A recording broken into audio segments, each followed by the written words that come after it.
Hey everybody, how's it going? I am your host Adrian, coming to you almost live from lovely Petaluma, California, here in Studio MC2 at Quicksurf Internet Studios. The Geekinator is a proud member of the Tech Podcast Network. If it's tech, it's here. Do feel free to head on over to techpodcast.com and check out all the other technology-related shows over there as well.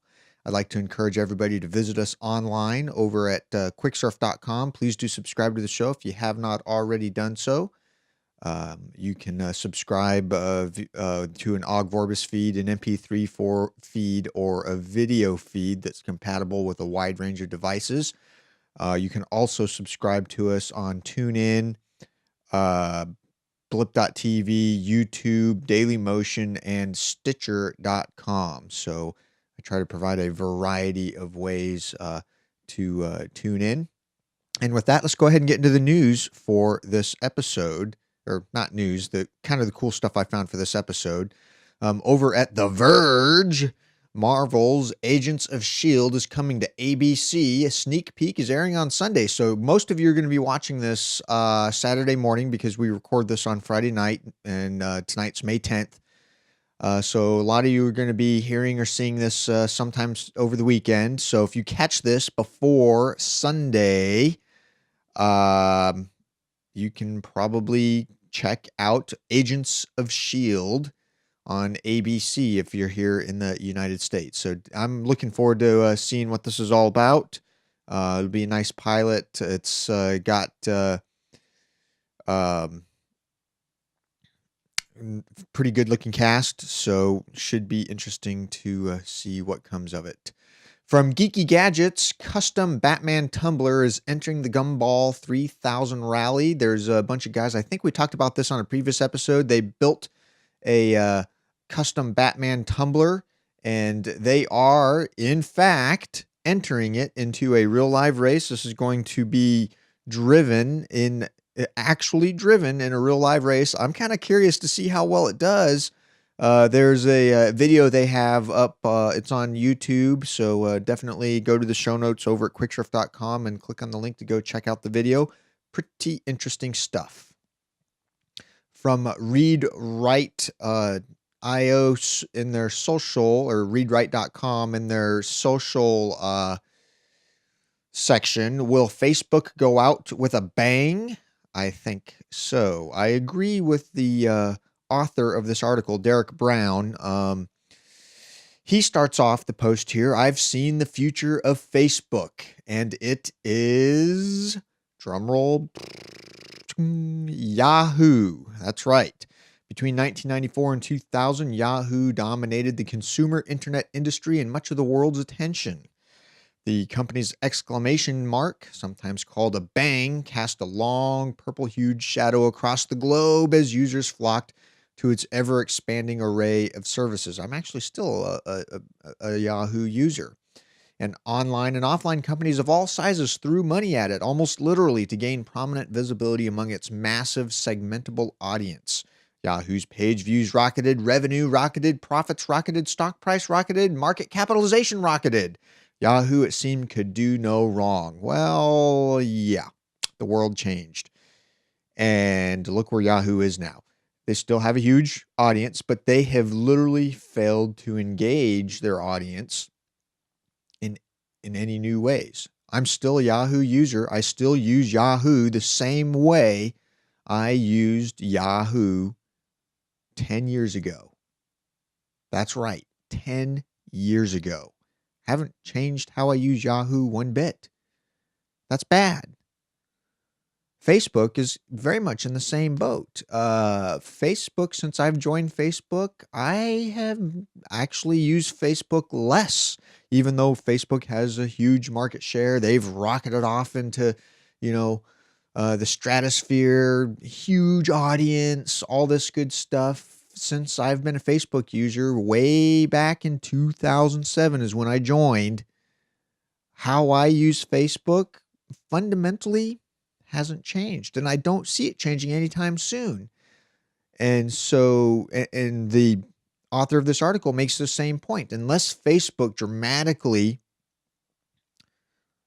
changes how they do things and how they engage their audience, they are destined for Yahoo. What happened to Yahoo? They're destined for what happened to MySpace. MySpace didn't change how they engage their audience. The next thing that's going to happen is going to start to take attention away when that happens. The fundamental change, the next, fundamental change on how we use social media is going to start to attract attention whenever that shows up. It may already be here and we just don't know it yet. And Facebook will, because of their massive audience, won't be able to really change. And they're not going to die and go away anytime soon. But I predict over the next 10 years, how I use Facebook really isn't going to change much. And if anything, how I use Facebook is going to diminish and go down. I've already signed up for a number of services that have come out since I've signed up for Facebook and that I actually prefer over Facebook. So, only time will tell. We'll see what happens with this, but I agree with the author of this article. Facebook, unless they start doing something different, they're kind of gonna follow the same path of all the social media services they crushed before it, and they're going to become one of those crushed social media services over time. From Electronista, Gadgets for Geeks, high-end Shure SE846 with quad drivers appear, $1,000 street price. Now, I'm including this because I'm a huge Shure user. Shure microphones. I have a pair of Shure E4Cs that in-ear earbuds that I use almost daily. If it weren't for the fact that these things cost $1,000, I'd probably be trying to buy one simply because I want to upgrade over my E4Cs. There's nothing wrong with my E4Cs. They still work fabulous. They still sound fantastic. But this is pretty good. These are they have what's called a true subwoofer. Bass roll off begins at 75 hertz. So if you like low-end response, you'll get to enjoy minimal distortion or artifacts. The user-serviceable nozzles allow for 3 separate sound signatures for the choice of bright sound, warm sound, or balanced. It does come with passive sound isolation for up to 37 decibels. Its sensitivity is 114 dB, so these bad boys do not need a lot of juice to get really loud. The same applies for my E4Cs.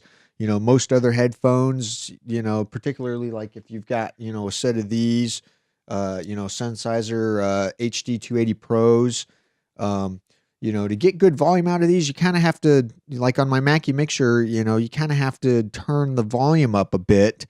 I generally run the volume anywhere from a third of the way up to halfway up for a lot of the stuff that I listen to. If I plug my E4Cs into the same headphone output on my mixer, I cannot run the volume that high. It'd blow my ears out. Typically I'm running the volume there max quarter to a third, if that, and it's loud at quarter to a third. So, they're just more sensitive.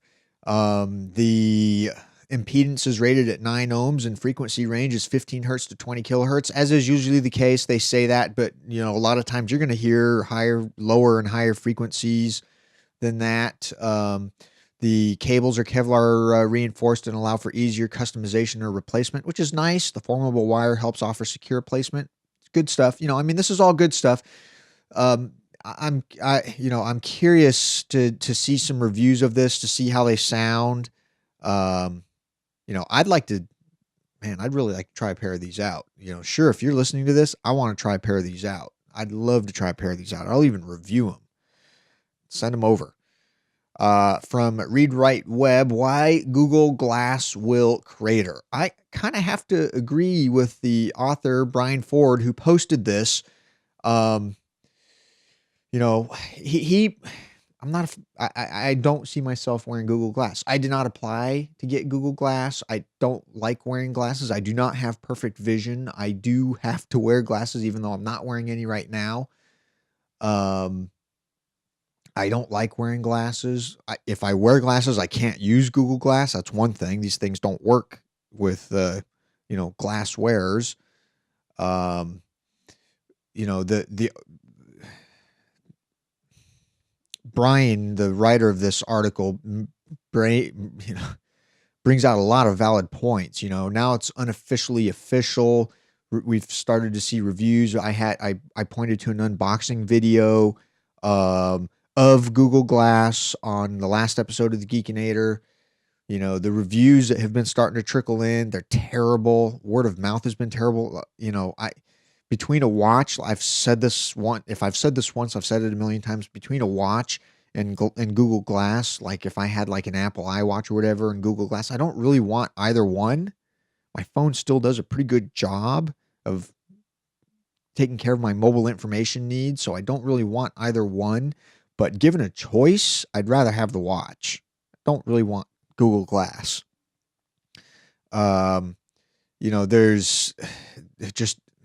There's a lot to not like about it. And, does it do some groundbreaking things? Sure. But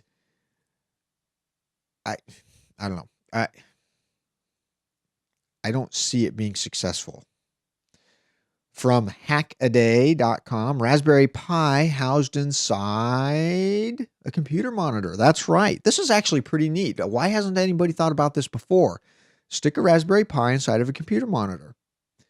That is probably the slickest implementation of a smart TV you're ever going to have. Load XBMC up on that bad boy. You can get it for Raspberry Pi or some other, user interface. That would be awesome. Totally awesome. Check out the article. I'd love to see it. From Read Write Web, I know I've got a lot of Read Write Webs, but they just had a lot of really cool stuff for this episode. 10 great sci-fi films that got the future all wrong. I loved this. Brian S. Hall wrote this. As much as I love science fiction, more often than not, they get the future, particularly when it's, science fiction as in the future and not just fantasy science fiction. If they're depicting something that could potentially be, the future for us, it's amazing how wrong some of them really get it. This one starts off here with a list. Number 1 on the list, Blade Runner. I love Blade Runner. Totally got the future wrong. It just couldn't get it wrong. Couldn't get it worse. 2, Jurassic Park. Absolutely. 3, Brazil. I haven't actually seen Brazil. 4, Videodrome. Oh gosh. 5, Soylent Green. Haven't seen it. 6, 2001: A Space Odyssey. Please, not even close. 7, Fahrenheit 451. Again. 8, Inception. Really? Yeah. 9, Logan's Run. Again. 10, Frankenstein. There you go. They got it totally wrong. I don't know what to tell you. From MakeZine.com, there's a post here, Makers on TV, The Big Brain Theory. I'm including this because I am a huge fan of The Big Brain Theory. I love it. It's awesome. The first episode was pretty neat. The second episode was pretty neat. There's interesting dynamic among the cast members. It's interesting to see the failings of some of the individuals. Some of them are intelligent enough to recognize their failings, and some of them are, for lack of a better way of saying it, some of them are not. And some of the stuff they build is pretty neat. It's pretty neat to see them, struggle through trying to get the stuff to work, given the deadline and the budgets that they have to do it. It's, It's awesome. I love watching the show. It's right after Mythbusters, so Wednesday nights. This is one of the reasons why I moved when I record these shows. Wednesday nights for me is all Discovery Channel. I got Mythbusters and then Big Brain Theory, 2 hours of TV, and then go to bed. But you know, good stuff. I'm curious to see how Big Brain Theory works out. They're kind of featuring and focusing on each episode individual makers, and it's pretty neat. Definitely check it out. One of my most favorite shows. So from gearlive.com, custom Daft Punk Lego minifigs tide us over till the album drops. That's right. The next Daft Punk album, Random Access Memories, is set to be released in a couple of weeks. And for those who can't wait, there are custom Daft Punk Lego minifigs. Jake Meyer, Lego minifig extraordinaire, put the duo together with custom turntable helmets and a bunch of assumedly electronic music vinyl in a box. Well done. This looks pretty cool. Definitely check it out. It's pretty awesome. That's all I'm going to say. Check it out. From Electronista, Roku adds PBS and PBS Kids programming to their line of video streamers. This I'm including simply because I'm a parent, and I don't really talk about personal life much outside of the show, but I thought this was pretty neat. PBS is in pretty heavy rotation at my house, and this is pretty neat. Definitely check it out, especially if you're a parent. Gives you another reason to buy a Roku, for sure. From GigaOM, why Adobe's big cloud bet really isn't a huge gamble at all. Now, this has a lot of controversy. I talked about this on the last episode. A couple of podcasts I listened to have mentioned it, and they definitely have their opinions, and I've responded to them. There's a fair amount of discussion going on, and I personally, like I've said this once, I've said it a million times. I have no problem with this. A lot of people take the stance of, I just don't rent software. Okay, that's fine. Or I don't upgrade every year. Well, neither do I. But given the price of Adobe software, if you don't already have it, it's before this, change that they've made, if you use enough of their software, like in my instance, I use Dreamweaver, I use Acrobat, I use Premiere, I use Audition. Those all by themselves, if I were to just buy them separately boxed, even if, they cost more than Creative Suite Master Collection. If I were to buy that, it's $2,500 or $2,400 to buy the full box thing. You have to start somewhere, so I have a full box set of Creative Suite CS3 Master Collection, and the upgrade from that to CS5, which I had to do because my upgrade to OS 10 broke CS3, and CS3 didn't support AVC HD. CS5 did. That upgrade was about $900, which I had to do a couple of years later. And every time I turn around, every 2-3 years, I'm finding myself having to upgrade for one reason or another. And quite frankly, it's expensive. I can't really afford to do it.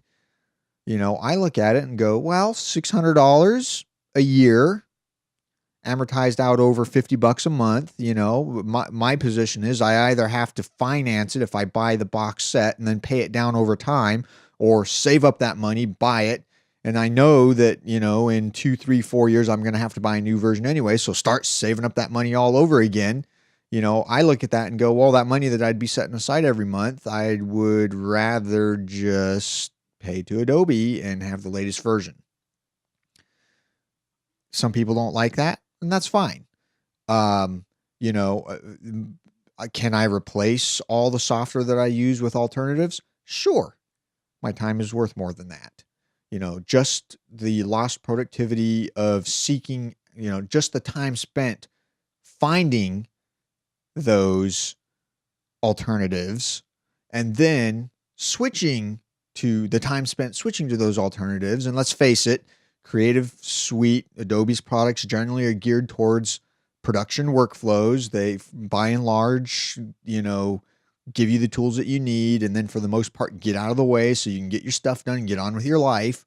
There's a reason why Creative Suite is very popular. And can I replace those with free or paid for products? Sure, but I'd have to spend time to learn them, and I probably wouldn't be as productive. And so for me, my most valuable asset is my time. And I've looked at other software and actually tried other software, and quite frankly, it's not worth my time. I To me, it's worth $50 a month, $600 a year, totally worth it. Not everybody agrees with me. This doesn't work for everybody, and that's okay. But for me, I'm totally fine with that. I totally get more than $50 worth of use out of it every month. And I suspect a lot of other people do too. They're just not willing to admit it because what sticks them in the craw is it's licensed, it's rented software. And that's really what they're taking issue with, and coming up with a lot of other reasons why they're not going to use Adobe Creative Cloud, which, you know what? That's fine. Whatever. Anyway, shoot me an email, geekinator@quicksurf.com. I'd be interested to see what everybody else thinks about this. And that will do it for this episode. As always, everything we've talked about is linked up in the show notes, quicksurf.com. And we're already running 21 minutes and some change. So I will let all of you all go, and I'll see all of you on the next episode. See you then. Bye.